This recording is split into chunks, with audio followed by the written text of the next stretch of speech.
Añoranzas de electricistas, de Víctor Manuel Sánchez. La historia de los electricistas nos permite encontrar una trayectoria política de su presente.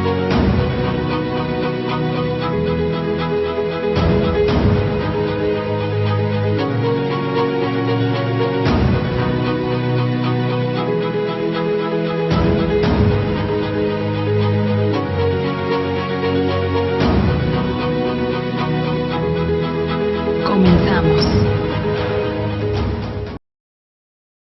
De nueva cuenta, para este lunes continuamos con las añoranzas de electricistas.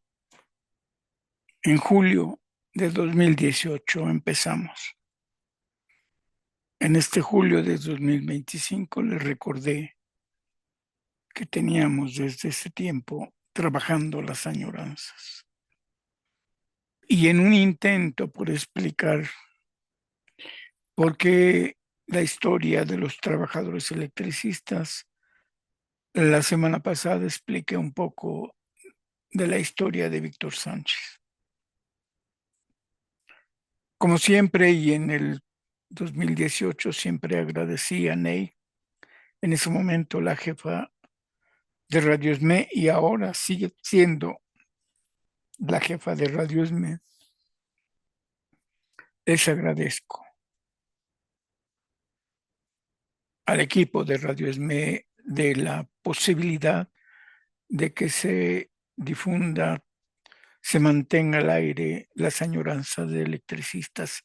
Por cierto, me encontré el primer programa que grabamos en el estudio de Radio ESME, en ese tiempo todavía en vivo, con cabina y con directamente quien apoyaba la producción, como se dice, agregaba música, hacía cortes, en fin, hasta la pandemia.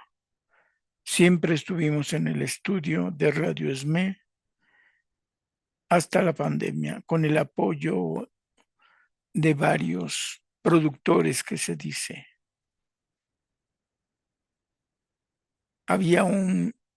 Se turnaban quienes hacían y manejaban la cabina y demás. El chefcito, porque a su padre le llamaban el jefe, y él pues no era el jefe, era el jefecito, el chefcito, era uno de ellos. Juan, otro de ellos.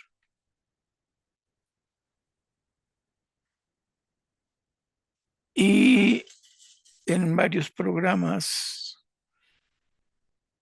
la jefa, la coordinadora, creo que la dedicada exclusivamente y titulada en Ciencia de la Comunicación por la UNAM, no sé si Acatlán o Aragón, pero Nate era la jefa y sigue siendo la jefa. ¡Órdenes! Perdón, qué mal chiste. Bueno, el lunes pasado, tratando de ubicar todo el contexto de las añoranzas y en recuerdo precisamente que estamos cerca del 2 de octubre, yo atribuyo al 2 de octubre mi preocupación por la izquierda, por estar al lado de los trabajadores, por hacer un trabajo obrero, que fue el que hice como brigadista. Y que a una buena parte de la generación, si no es que toda la generación del 68 nos marcó. Y viendo el video de este contexto histórico, hay algunas cuestiones no que aclarar, sino que complementan lo que dije. Por ejemplo, y empezamos la añoranza de electricistas de este lunes. No puedo olvidar a mi madre, Maura. Maurita le decían en la colonia. Costurera. Cuando yo estaba primaria, ella era costurera de una empresa maquiladora. Aunque dejó de trabajar en maquila, Cuando ya vivíamos en Aragón, siempre seguí siendo costurera. Trabajó para las jóvenes compañeras, amigas, niñas de la colonia, de la sexta sección de Aragón y un poco más allá. Se hizo amigas y conocidas de muchas personas. Y las mujeres solían seguirle pidiendo vestidos, arreglos. Fue costurera toda su vida. Por ella, cosa que no puedo olvidar, estudié.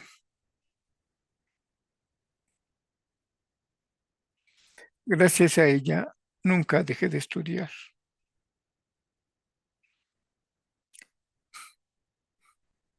La prepa 2 me la forjó. La carrera de sociología me la forjó.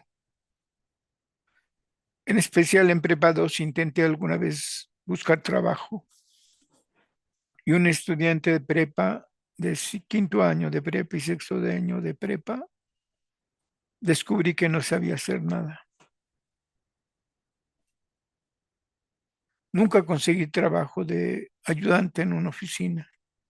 No sé si en una oficina puede haber un pinche de oficina, pero eso buscaba yo. Y nunca logré encontrar trabajo. 2, 3 intentos que hice, nunca conseguí trabajo. Y yo descubro que no sé hacer nada. Estudiar, hacer trabajos.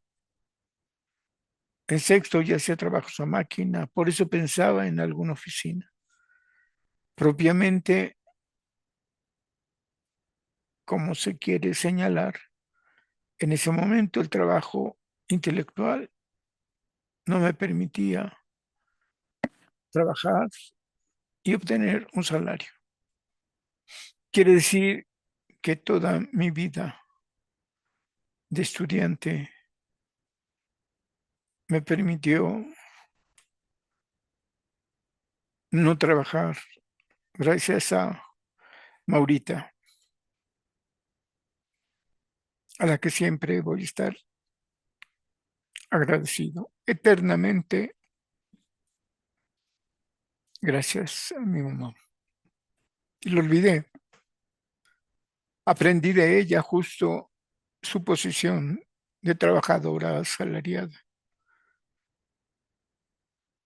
Logré captar cómo las maquilas abusan y explotan a las costureras. Hoy ya lo comprendo, antes nada más era mi mamá que iba a trabajar y yo le ayudaba en lo que podía. Aprendí a pegar botones, a hacer dobladillos, a terminar parte de sus costuras de vestidos que le pagaban a 2 pesos y que esos mismos vestidos yo lo veía en aparador, costaban 400, 300.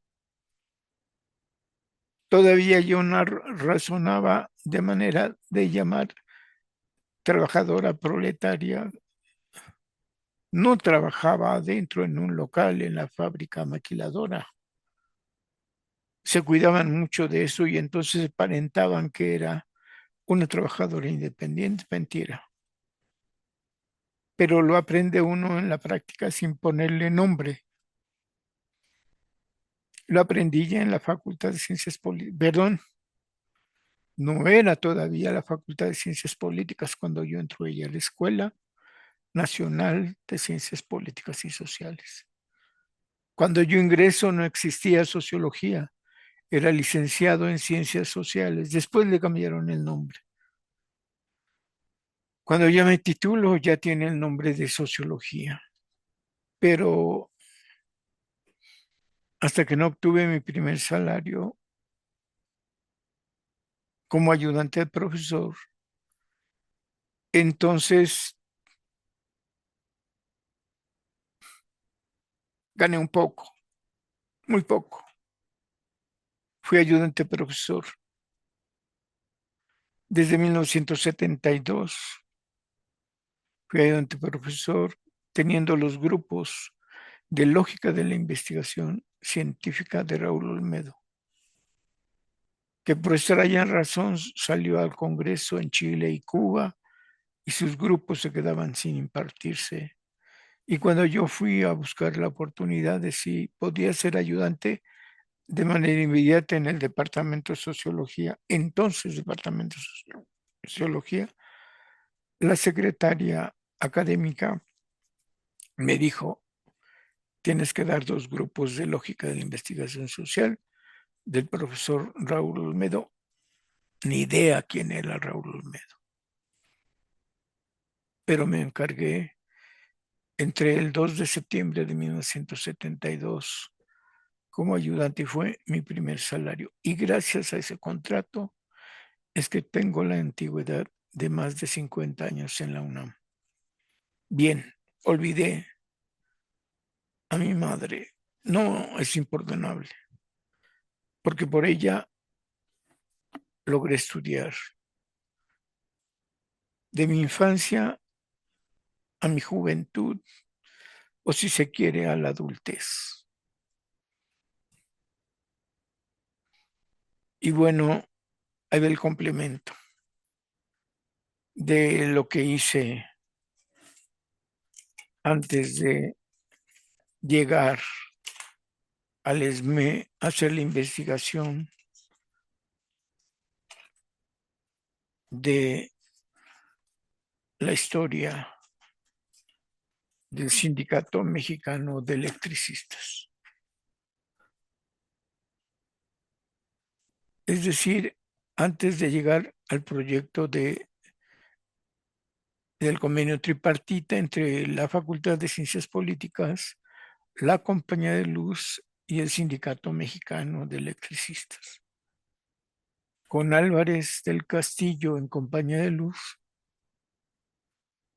con Jorge Torres Ordóñez en el ESME y con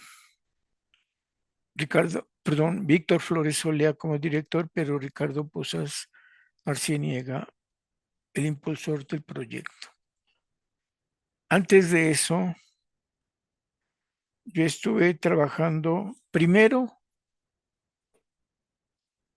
es buen trabajo, no le pagaban, pero fui a trabajar como profesor en la Prepa Popular Tacuba. La Prepa Popular Tacuba se organiza en 1969, un año después del movimiento estudiantil. Compañeros estudiantes de la Facultad de Filosofía y Letras, no sé de qué rama, solo sé que eran de filosofía. Es decir, no sé si fueran todos filósofos o de estudios latinoamericanos o de historia o de pedagogía. El punto es que brigadas de filosofía y letras llegaron a todas las escuelas y facultades a proponer que cualquier estudiante de cualquier año y semestre impartiera clases en la Prepa Popular Tacuba. La Prepa Popular Tacuba organizaba a todos los rechazados de aquel tiempo de la UNAM. Ya había rechazados. Los compañeros de filosofía organizaron la preparatoria popular con sus distintos grados, sus distintas materias y necesitaban profesores porque no se completaban, porque además en filosofía no todas las áreas se cubren. Y solidariamente comprendieron que para el conjunto de materias que se daban en la prueba popular se requería más compañeros solidarios. Cuando llegaron a la Escuela Nacional de Ciencias Políticas, 2 compañeros que estábamos ahí aceptamos. Ahí ya tuve compañeros permanentes que aún conservo, no los veo mucho, platicamos mucho por WhatsApp, nos mandamos mensajes, pero hace rato que no nos vemos físicamente. Félix Hoyo Arana, que cuando yo lo conozco ya era profesor en Chapingo, y un servidor, Víctor Sánchez. Llegamos a la prepa popular. No recuerdo qué materia tomó él o cuál le ofrecieron. Pero yo acepté lógica. Y la lógica de la prepa 2 yo la odiaba. La lógica simplista de este control es negro, sirve para la tele y la tele prende con control, por tanto todos los controles son negros. La lógica positiva, positivista, no me agradó. La lógica formal no me agradaba. Y busqué libros en la biblioteca de políticas y me encontré una lógica de Tabants, editorial Grijalbo, el autor ruso, y planteaba además la lógica dialéctica. Y ese fue mi libro de texto para usar en mi curso de lógica en la prepa popular. Ese fue mi primer trabajo. Cuando yo estaba en primer año de licenciatura en la Escuela Nacional de Ciencias Políticas y Sociales, ese fue mi trabajo, voluntario. Nunca pagaron nada. Y tampoco nunca pedí ni tuve idea de que me pudieran pagar. Era un trabajo solidario, de apoyo. Y en primer año, ¿qué iba yo a saber? Sin embargo, sabía que había que ser solidario y apoyar a los alumnos rechazados, que no habían tenido la oportunidad de ingresar a licenciatura, a la prepa, perdón. No habían tenido oportunidad de ingresar a la prepa. No había CCHs en ese tiempo, solo las 9 preparatorias. Y habían sido rechazados por eso el error, porque era prepa popular.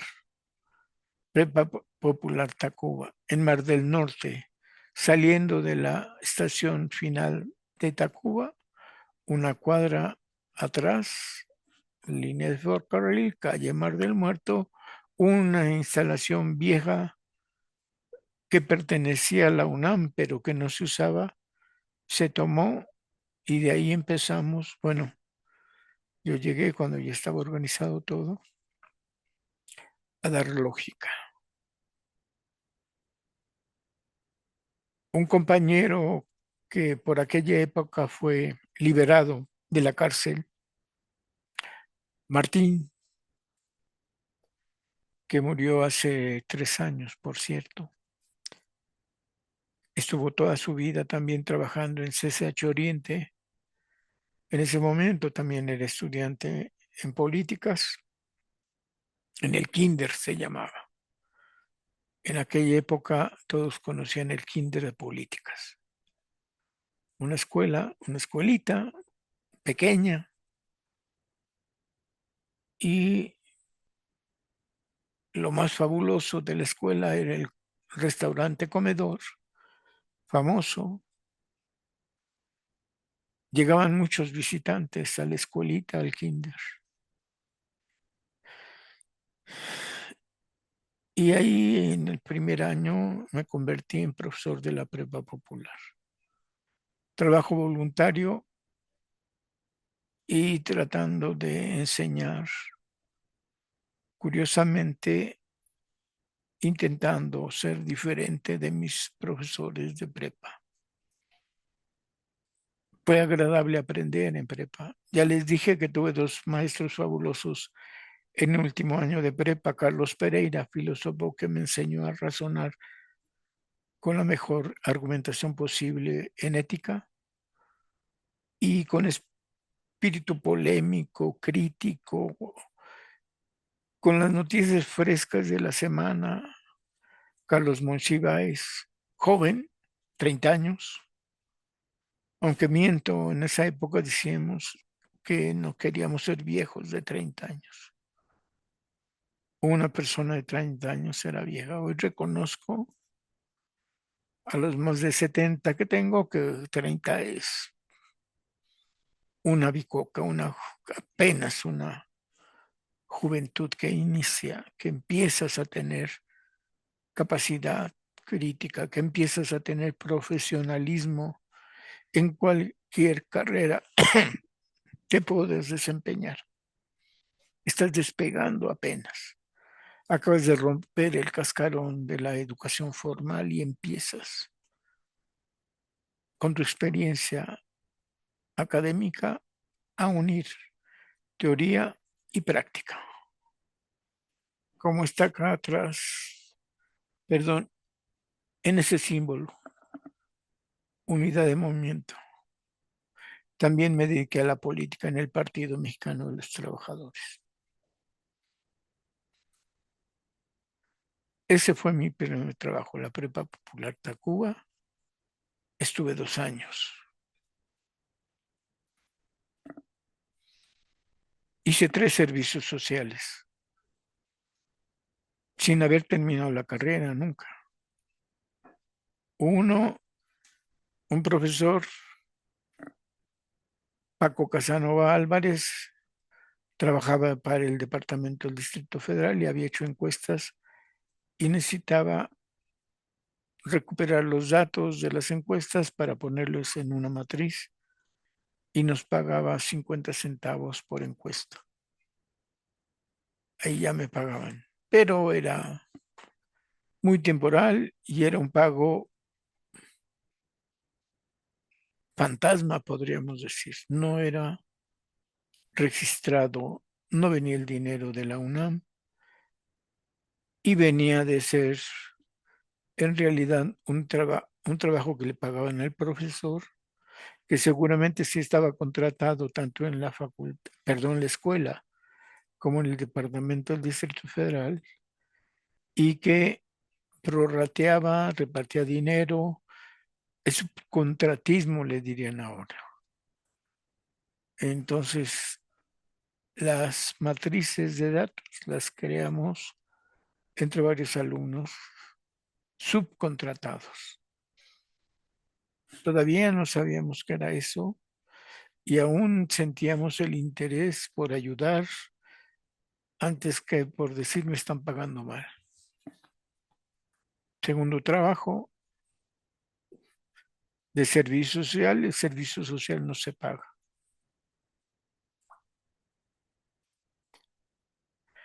Después entré a trabajar de servicio social al INDECO, que esa ya la comenté. Trabajamos en colonias proletarias, se llamaban antes así, colonias proletarias o zonas marginales, para impulsar organizaciones en distintos lugares de la capital. Previo a eso, logré trabajar en el INPI, precisamente por el trabajo de encuestador y de recolector de matrices de datos. Tuve contacto por ese servicio social en INDECO con el INPI. No, perdón, fue cuando me voy a Chiapas y a Campeche. A Chiapas estaba la construcción de la presa La Angostura, una famosa presa todavía ahora. Inundó 8 pueblos, 8 comunidades indígenas. Y el trabajo de promotor social era convencer a las comunidades indígenas de que el cambio, que la inundación de sus pueblos iba a traer desarrollo, civilización, compromiso y demás. Mentira. Cuando uno revisa ahora la historia de las presas y las inundaciones, sabemos que es una depredación de la naturaleza y explotación de los hombres.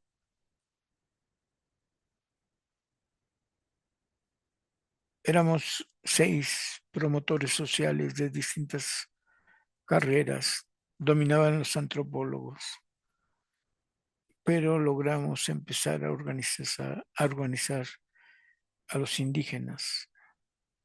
Hablaban Tzetzal, intentamos buscar maneras de organizarse, pero fracasamos porque ellos ya estaban muy bien organizados. En el municipio Venustiano Carranza, cercano a la capital de Chiapas, a Tuxtla Gutiérrez, Chiapas. A los 8 meses nos corrieron a todos porque nunca logramos controlar a las comunidades indígenas. Por supuesto, no íbamos a controlar y no íbamos a cumplir ese trabajo, ninguno de los que estábamos ahí. Regreso a la capital y en el propio Indeco, en menos de una semana, me mandan a trabajar con nuevos centros de población en Campeche, en el ejido Nueva Ley de Reforma Agraria, entre Champotón y Escárcega. Tres grupos de campesinos llegaron ahí, de Jalisco, de Michoacán y de Estado de México. En plena selva, en Chapotón. Iban a limpiar no sé cuántas hectáreas, un gran terreno. Limpiaron primero y empezaron a construir la parte que era el poblado. Cuando llegamos ahí ya estaba construyendo las casas del pueblo y faltaba construir los campos de siembra.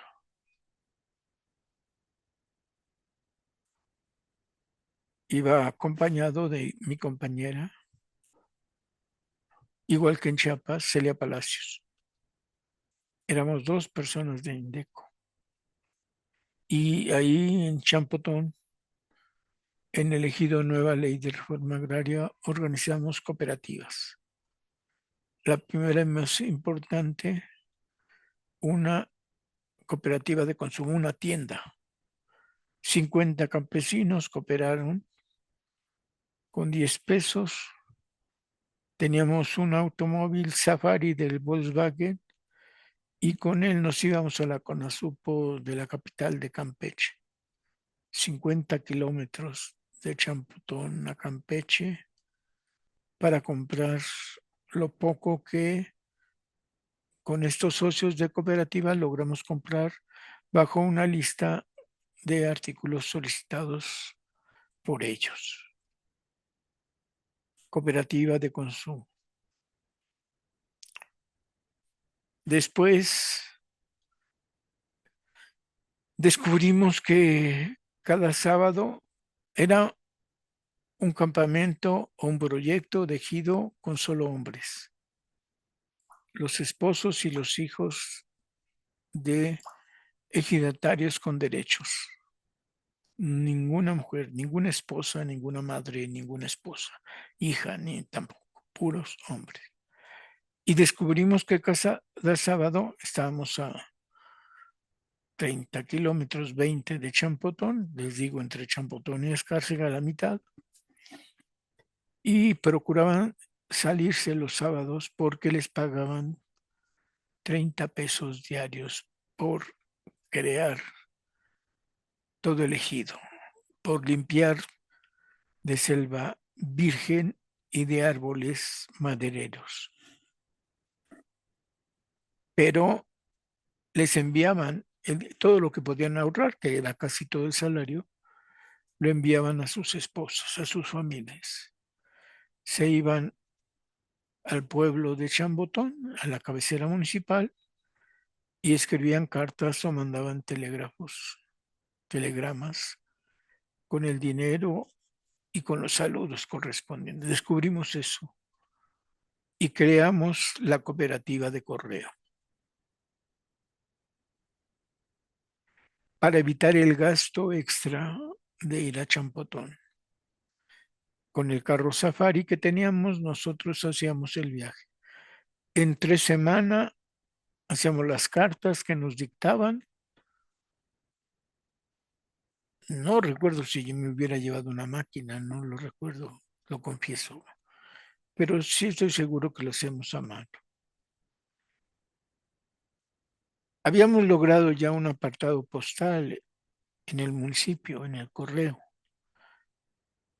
pero igual si querían ir al apartado postal, tenían que pagar el traslado del ejido, del nuevo centro de población a Champotón y de Champotón de regreso.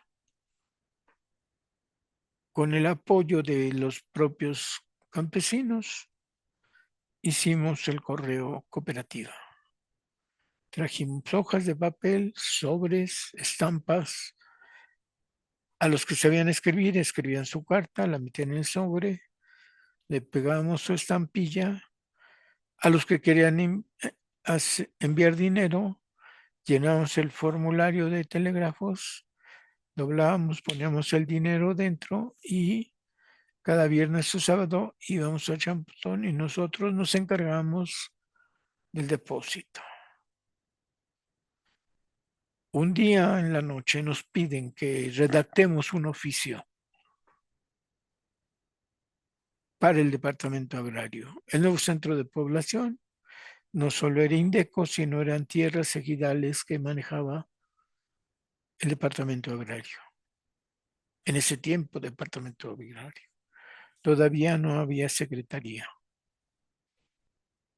Y lo hicimos. Redactamos el oficio que queríamos, pero les dijimos que probablemente nosotros nos iríamos. No sabíamos cuánto tiempo íbamos a estar. Y que lo que convenía es que ellos aprendieran a leer y escribir. Lo más importante, la ley que lo regía, la ley de reforma agraria y sus consecutivos para el ejido. Aceptaron.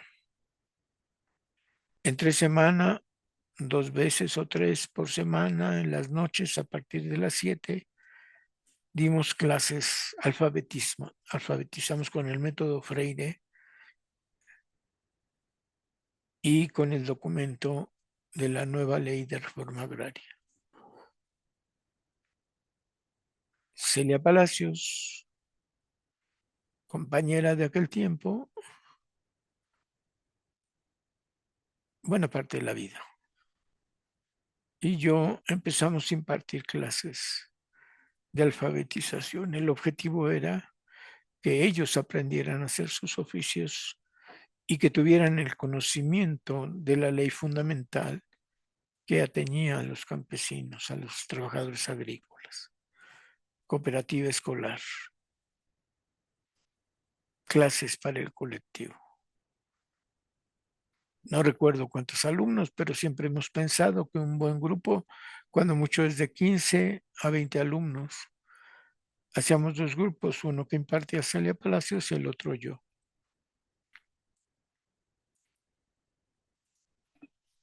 Poco a poco fuimos creando una organización propia de los campesinos del nuevo centro de población. Poco a poco los ingenieros, porque la mayoría eran ingenieros, que controlaban el trabajo de crear ese nuevo centro de población, se empezaban a disgustar. Ya nos habían criticado en especial por la cooperativa de consumo. Pues un ingeniero, uno de los ingenieros, no sé, no recuerdo ahorita si el ingeniero en jefe tenía su propia tienda y cuando metimos la cooperativa los precios bajaron por lo menos 50%. Pero era controlado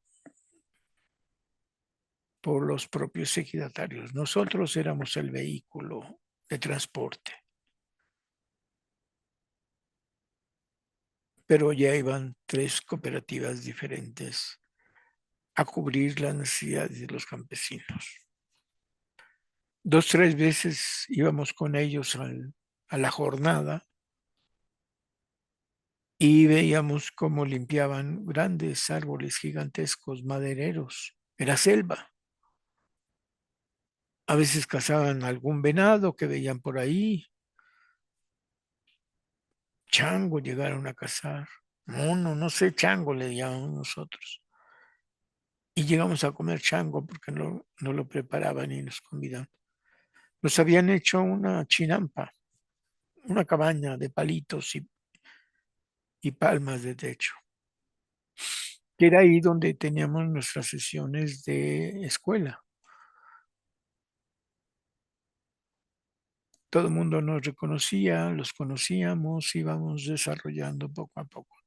Cuando descubrimos en una jornada, 2, 3 días íbamos de manera separada, pero alguna ocasión fuimos 2, 3 días seguidos. Los acompañamos, su jornada de trabajo, tumbaban árboles, hagan de cuenta 10 por lo menos, y al día siguiente que regresamos no había un solo árbol tirado. Insisto, eran árboles gigantes, madera que podía trabajarse. En una de las asambleas les dijimos que la base fundamental del ejido es propiedad de todos y a la vez de ninguno. No hay propiedad individual, si no hay propiedad colectiva, lo marca la ley. La madera era del ejido, de cada uno de los ejidatarios. La madera, alguien se la estaba robando. Y propusimos la cooperativa de vigilancia. Ya de por sí no les gustaba a los ingenieros que estuvieran creando posibilidades organizativas autónomas, gestionarias, independientes, soberanas. Pero detener el robo de madera fue la gota que derramó el vaso. Vimos el peligro. Nos recomendaron salir de ahí. Cuando yo salgo es porque ya había una amenaza directa de muerte, pero 2 meses antes Celia Palacios había abandonado el lugar para que su protección ya no convenía que estuviera y no convenía que a los dos nos sucediera algo. Se vino a la capital. Yo estuve 2 meses más con la idea de ver si se fortalecía la organización y que se impidiera el robo de madera. Para que el argumento fundamental es que si controlaban la madera y ellos podían venderla como ejidatarios, entonces iba a ser posible que tuvieran ingresos propios. Antes de que se culminaran las obras, se empezara a sembrar. En esas últimas 2 semanas que estuve, bueno, estuve 2 meses, pero las últimas 2 semanas nos enteramos que querían que el ejido fuera para sembrar arroz. Ninguna comunidad de la de Jalisco, de Michoacán o del Estado de México querían sembrar arroz. El Banco Ejidal quería obligarlos a sembrar arroz, pero insistimos en que si se cubría la vigilancia de la madera, ellos iban a poder decidir qué sembrar. La amenaza fue directa, a los 2 meses huí. En realidad fue recomendación de 2 dirigentes campesinos. Dijeron, vete porque te van a matar. Les creí, no sé si hice bien o mal. ¿Por qué huí? Es lo malo de ser académico, de no depender de la tierra, de no comprometerse completamente. Yo creo que hoy a la larga, pues hice mal. Todavía era yo estudiante. De todos estos trabajos que tuve, yo no había terminado la carrera. Regresé y es cuando ya tengo necesidad de trabajar y voy al INPI Instituto Nacional de Protección a la Infancia, es cuando entro a trabajar en dos colonias marginales, dos colonias de pobres, de familia proletaria. La primera, Santo Domingo, era una invasión de mucha población pobre en el Pedregal, en los Pedregales de Santo Domingo. No había lo que hay ahora, nada. Eran los Pedregales y encima casas. Ahí fui jefe de un centro de desarrollo comunitario. Ah, duré como 6 meses, me corrieron, porque en una asamblea comunitaria que estábamos organizando, enviados por mi jefe del INPI, llegaron funcionarios del PRI y me negué rotundamente a que tomaran parte en la asamblea. Y dijimos que no, que era el Centro de Desarrollo Comunitario, era la comunidad, y lo dije en la comunidad, y la comunidad no sentaba. No dijimos al PRI, dijimos ningún partido político puede entrar a Santo Domingo. A la semana corriente, el GB me corrió por no cumplir sus expectativas, aunque no me corrió del todo, me nombró igual jefe del centro comunitario de la segunda sección de Ramos Millán, Tezontle y Río Churubusco, hacia la delegación Iztacalco. Estuvimos trabajando el resto del año, pero de igual manera, por estar convocando a la comunidad a que se organizara, a que exigiera al INPI, a que obtuviéramos cuadernos y lápices gratuitos, a que hubiera un centro de atención escolar, pues, me corrieron. En Chiapas, en Champotón, en el INPI, siempre le dijeron que era rojillo. Poco había leído yo a Marx.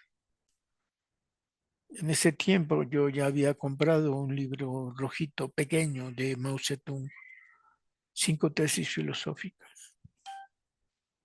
No sé si fuera maoísta, pero siempre estuve por las causas de los trabajadores y del pueblo, eso sí.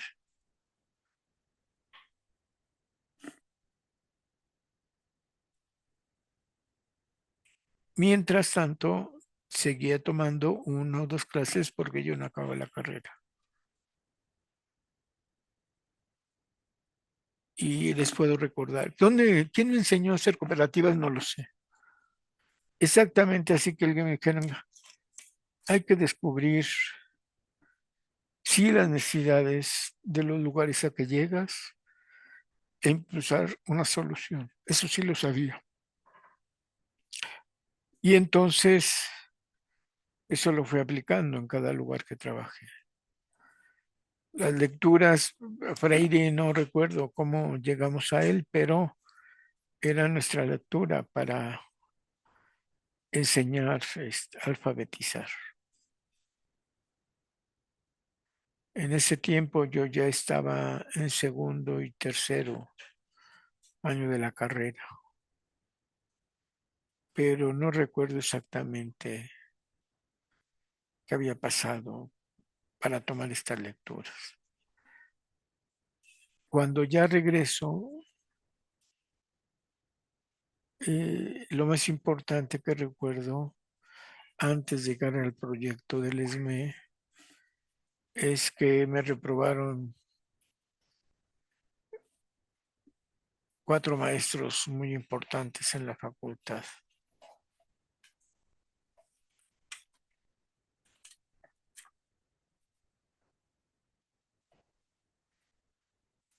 Primero que nada,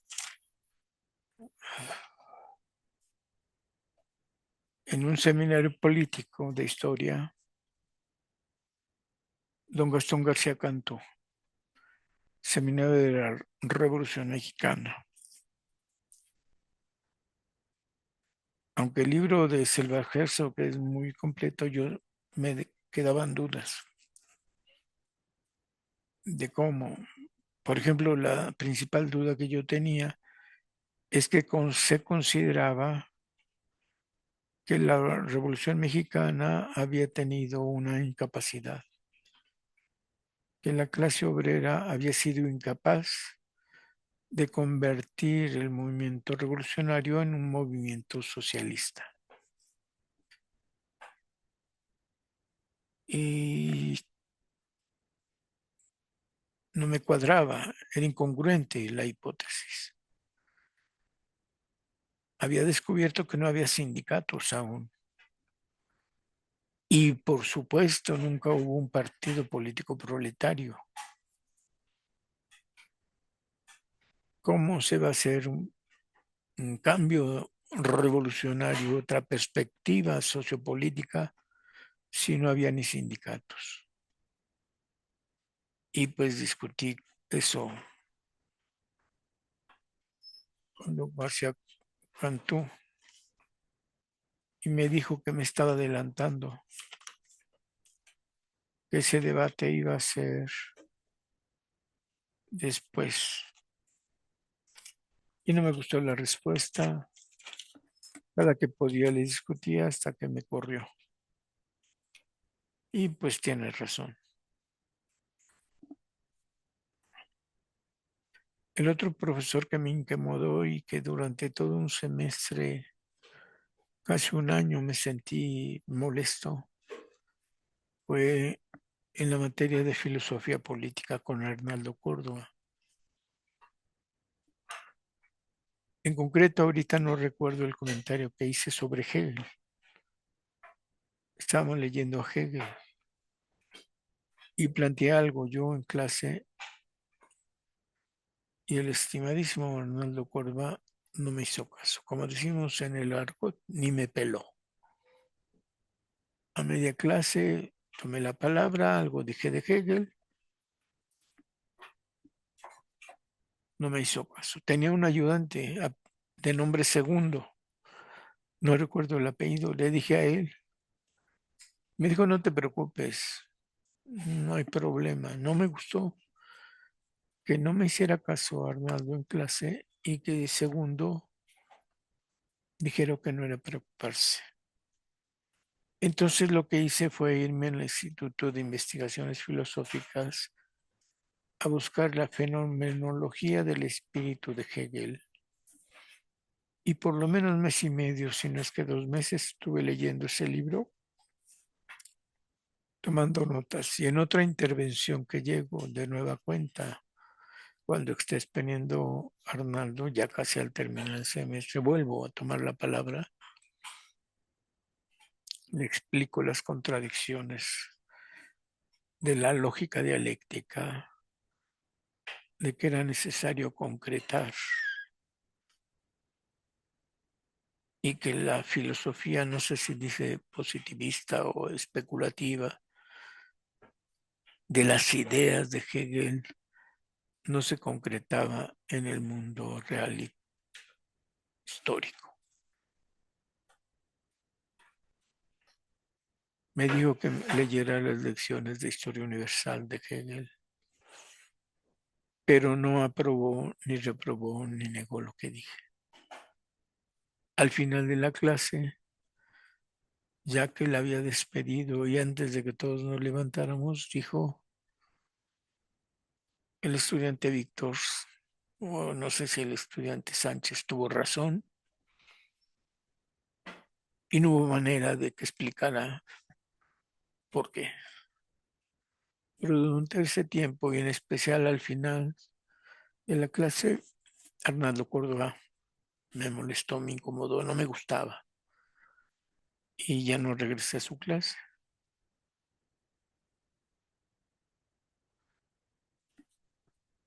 El otro profesor que también me reprobó fue Luis Felipe Leal. Juan Felipe Leal, perdón, el que llegó a director de la facultad en su clase Estructura y Clases Sociales, según el marxismo. Por lo que haya sido, es muy probable porque ya anduviera yo trabajando y demás, no acudía a todas y cada una de sus clases. A lo mejor faltaba dos y entraba una, así le hacía. Y un mes antes de que acabara la clase dio el promedio de todos y dijo: Víctor Sánchez no puede hacer el examen final, se va a extraordinario. Le quise decir que yo estudiaba, bueno, le dije que yo estudiaba y que no era necesario ir a pasar lista, que me diera oportunidad del examen final. No quiso. Tuve que presentar el extraordinario. Saqué 9. No quise decirle: ve, si uno estudia, no tiene que estar diario calentando la silla. Pero me corrió, me reprobó y en el examen de segunda vuelta pasé bien. El último que me reprobó, porque también le discutí en clase, se llama Pablo González Casano. Un seminario de investigación en el que yo insistía, no con él, porque no había tiempo para discutir con don Pablo. Don Pablo tuvo una idea brillante, no lo dudo. En ese tiempo estaba él como responsable de un conjunto de investigaciones sobre la clase obrera que se llegó a publicar en siglo XXI, la historia de la clase obrera en México. 18 investigaciones, 18 tomos. Los investigadores que la habían hecho nos presentaban en cada sesión del seminario su obra, y cuando era extensa, 2 sesiones del seminario para que nosotros aportáramos, comentáramos, dijéramos. No era mala la idea. Lo que no me parecía, y eso lo comenté, en especial con Nacho Marván, que era su ayudante, que era el encargado de todos los papeleos sobre nuestros trabajos, que nunca hubo en los trabajos, es lo que criticaba. ¿Por qué don Pablo no quiere escuchar nuestros proyectos? Una sesión que nos dedicara nunca se pudo. Dejé de asistir y reprobé. O sea, en realidad era cuestión de llevar las cosas con Nacho Marván, Ignacio Marván Laborde.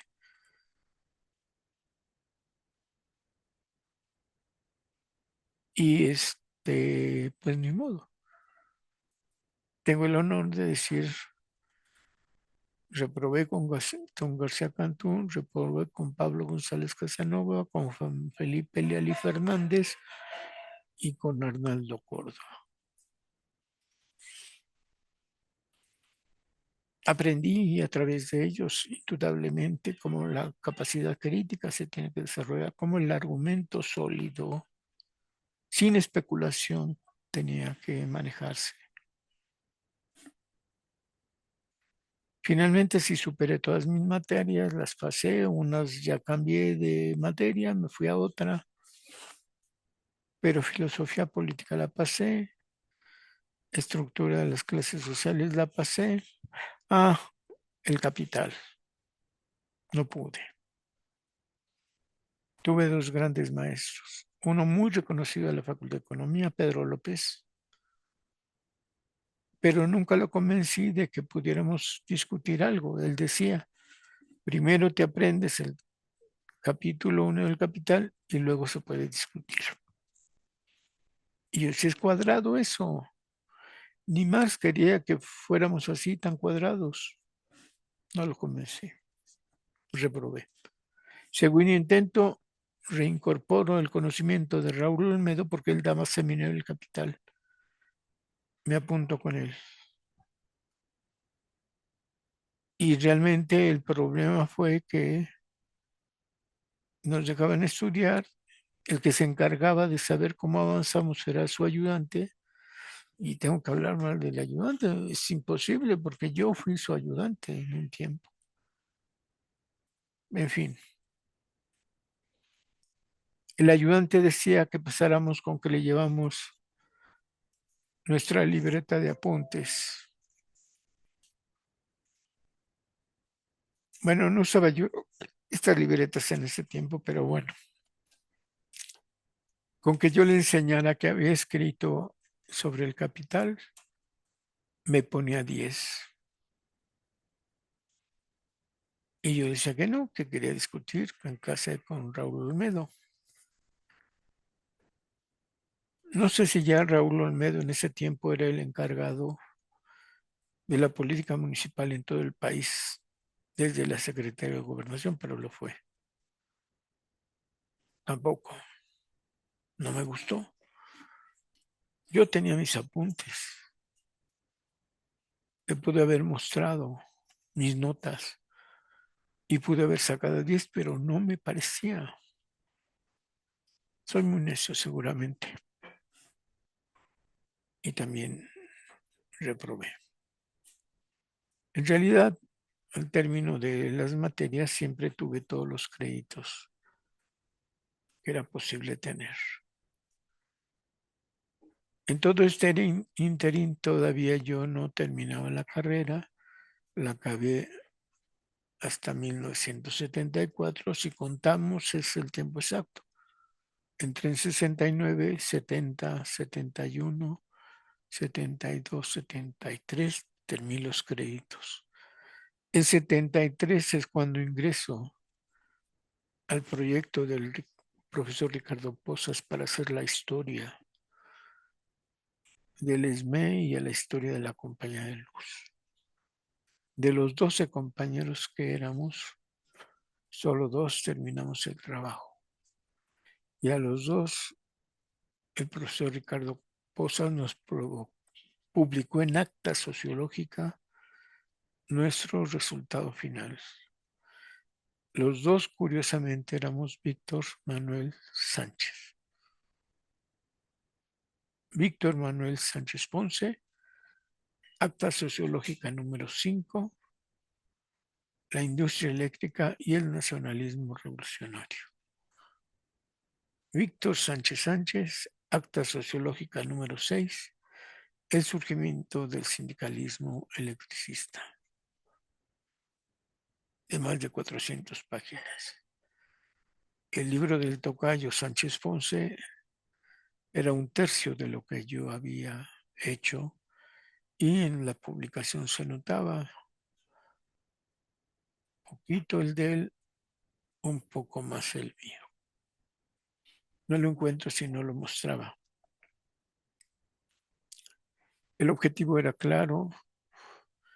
Los estudiantes entregábamos nuestra investigación que habíamos hecho todavía como estudiantes y que nos permite titularnos. Nosotros entregábamos la investigación y al mismo tiempo estamos realizando nuestros exámenes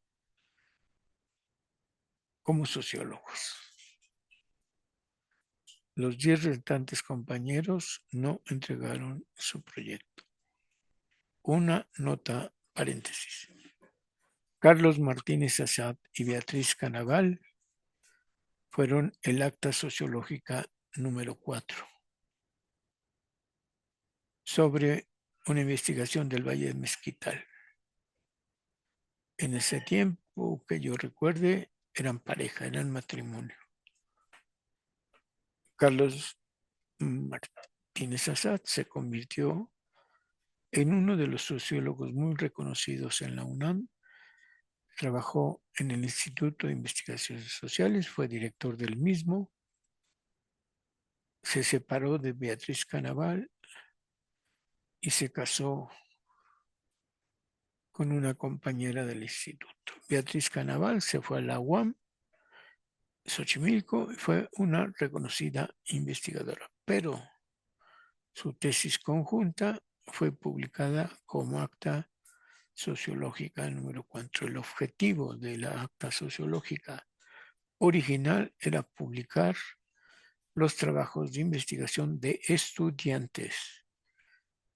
Podríamos decir el último trabajo estudiantil publicado en acta sociológica. Una antropóloga, Virbe Pío, hizo un trabajo de la obrera textil.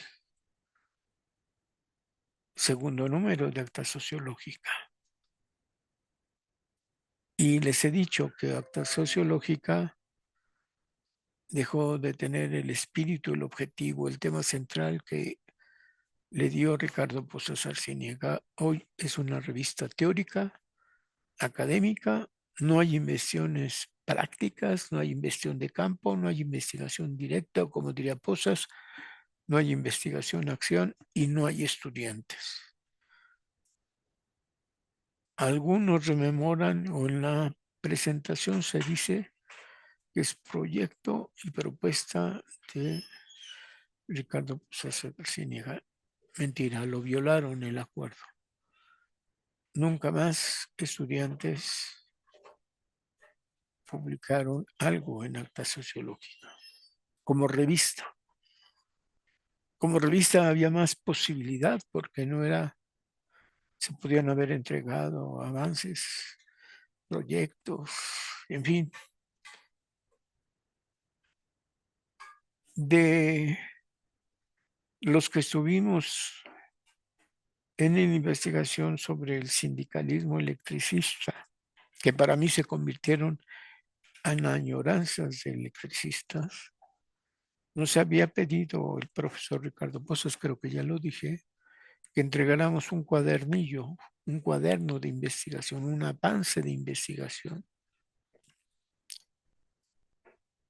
cuando muchos en cuartillas o menos, explicando, en mi caso, de las 448 páginas, una parte. Entregué uno en 1975, que se difundió más de 10,000 ejemplares de ese folleto o cuaderno que se llamaba Surgimiento del ESME, un cuaderno blanco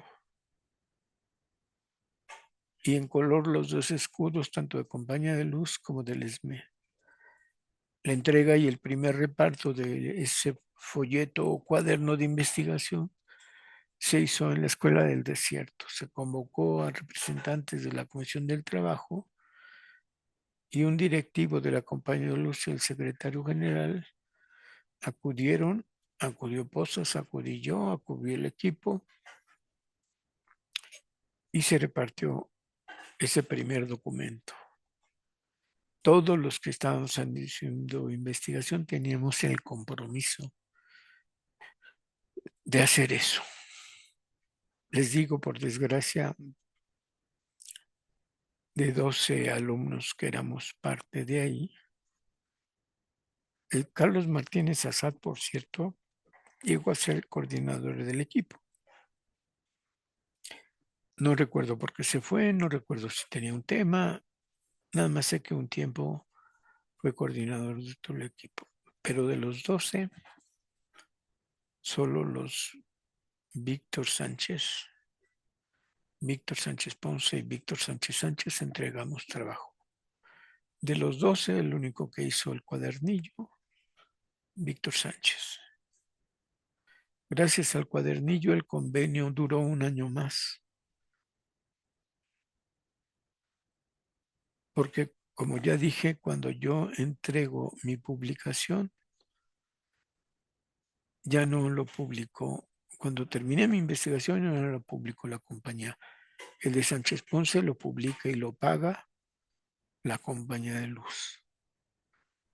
Y se iba a repartir en toda la compañía y lo retuvieron por 2 años.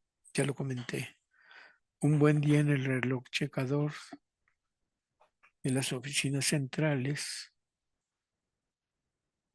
apareció los montones de libros. Cuando salía la gente a checar su reloj, ya de salida tomaba un libro o dos. Yo no me acuerdo cómo me enteré, pero fui por mi libro. Y me entero, pues, que están haciendo eso. El rumor que se supo es que el libro de Sánchez Ponce estaba tendenciosamente cargado a la tendencia democrática. Rafael Galván, el dirigente del STERP y de la tendencia democrática del SUTER. Y por tanto no podría ser difundido por la compañía. habría que ver quién se negocia, el secretario general o el director de la compañía de luz. Y por ese motivo, mi acta sociológica número 6, que por cierto fue la última del acta sociológica bajo el objetivo, interés y finalidad de Ricardo Posas, fue precisamente eso. Ricardo Posas para esa acta había conseguido que un dibujante pintor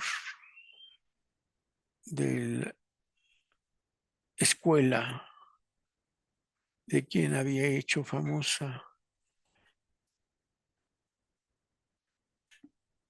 a nuestra calavera artística,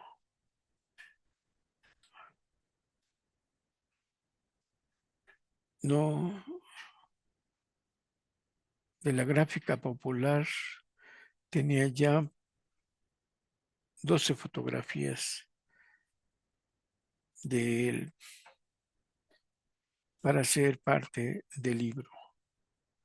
Obviamente había que pagarle a Mecalco, perdón, a Michak, Adolfo Michak, había que pagarle sus dibujos y obviamente subía de precio el tener que poner una, no sé si fotografía el original de los 6 dibujos de gráfica mexicana que hizo para acta sociológica. Obviamente no importaba porque lo iba a pagar compañía de luz, pero cuando el costo pasa a la UNAM, no había tanto dinero para publicar. Yo tenía copias y no las encuentro de esos dibujos de Mesías, de esa gráfica popular mexicana, acorde a los capítulos. El punto es, en la facultad, no primero, perdón, en la Escuela Nacional de Ciencias Políticas y Sociales, aprendí lo que era hacer investigación social para el pueblo, para los campesinos, para los obreros. Difundir entre ellos el conocimiento que uno va adquiriendo. Para lograrlo yo tuve 2 objetivos. Publicar en la revista Lux lo más que pudiera, lo cual traté, hice, y obtuve que los 6 aniversarios importantes, bueno, 6 aniversarios del ESME en diciembre, me publicaran libros completos. Se repartían más de 10,000 ejemplares. Aquí en las épocas contemporáneas le publican 10,000 ejemplares. Creo que llegáramos a los 20,000, pero no quiero presumir de más. Y escribí en diversos momentos artículos dentro de la revista Lux. Llegué a publicar en 3 revistas de trabajadores, aparte del suplemento de la jornada laboral. Publiqué en la revista de la Casa de la Universidad Obrera, en su revista Trabajadores. Publiqué en Sempros, en su revista Trabajo y Sociedad Ahora. Publiqué en el Excelsior, en la sección económica. Publiqué en El Día durante más de 12 años. Y publiqué ponencias en todos los congresos que pude acudir año con año para explicar, para exponer, para plantear la investigación de los trabajadores electricistas que fui adquiriendo poco a poco. Y por último, desde 2018 hago este programa de añoranzas de electricistas que hoy escarbo en su raíz para explicarles por qué el interés, el objetivo de estas añoranzas de electricistas, para que los trabajadores electricistas conozcan su propia historia, hecha por ellos mismos durante más de 100 años. En cuanto he podido, como en el caso del taller eléctrico, donde conocí a Felipe Sánchez y que me llevó de manera incesante a estar en el taller eléctrico, o también estuve en el taller mecánico, o también con el grupo de líneas aéreas, en cualquier grupo que pude acudir para dar charlas, pláticas, conferencias, debates. Cuando venía el convenio de productividad, elaboré un trabajo de más de 100 páginas y en los departamentos que se enteraron que estaba yo discutiendo ese tema me invitaron. La investigación al servicio de los trabajadores, en este caso los electricistas. Y con apego a la propia historia que ellos han hecho, al debate que ellos han hecho, a la concreción de sus ideas y la formulación de sus proyectos más sentidos. Lo hice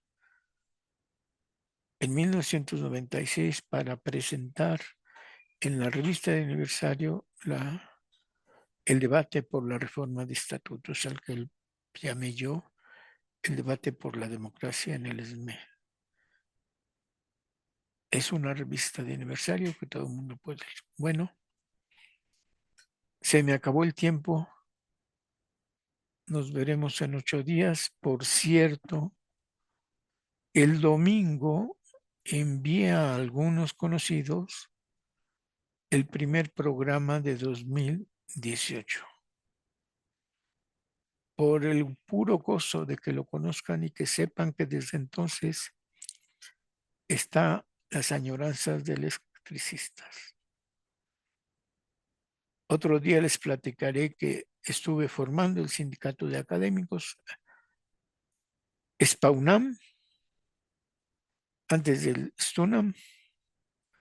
Estuve formando, como ven acá atrás, el PMT. Estuve trabajando en el PMT, pertenecía a los comités delegacionales de Ixtapalapa y de Coyoacán. Estuve trabajando, por supuesto, en la investigación de trabajadores electricistas o investigación sobre el ESME.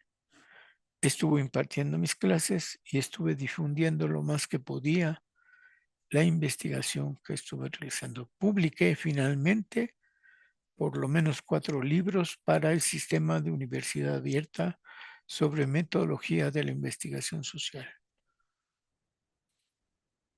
Me enseñaron a trabajar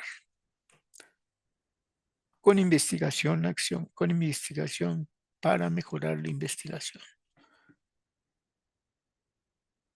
Mi tutor, tengo 2 tutores. Ahora lo vuelvo a repetir. Maurita, costurera.